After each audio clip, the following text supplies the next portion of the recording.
Lame électrique. L'usine désaffectée se trouvait au bord de la Meuse, ou quelque part sur le parcours du fleuve dans le département des Ardennes.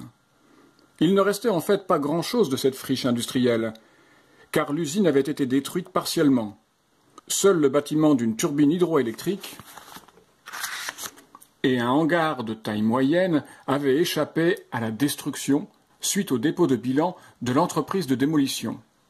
À 3 kilomètres de là, en amont, il y avait un bourg de plus ou moins 2000 âmes, avec tout ce qu'il faut en commerce et en service.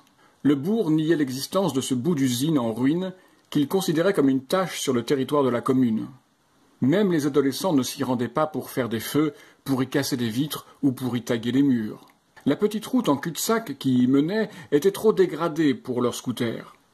La friche était tout à fait abandonnée. Elle sembla d'ailleurs encore plus éloignée le jour où un conseiller municipal, ayant des problèmes d'élocution, parla de l'Afrique. Depuis, le lieu avait été baptisé l'Afrique. Et l'Afrique, c'est loin. Le panneau à vendre ne pendait plus que par un seul clou. De travers, donc. Évrard de Lame n'eut pas de mal à l'arracher et à le jeter dans un buisson de ronces. Grâce à un héritage inopiné, Évrard de Lame réalisait un rêve.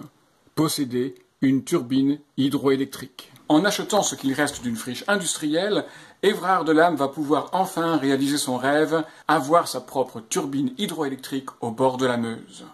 Mais quand Fred Maury, le maire du bourg voisin, le contrarie, Évrard de Lame disjoncte. Heureusement qu'il est aidé par le garde champêtre Henri Delatoux et par la bibliothécaire bénévole Jeanne de Saule. Comment cette aventure électrique va-t-elle finir ? Vous le saurez en lisant Lame électrique, une nouvelle publiée dans le recueil Arduina, Raoul, Tonton et les autres, disponible uniquement sur Amazon.fr. Au revoir.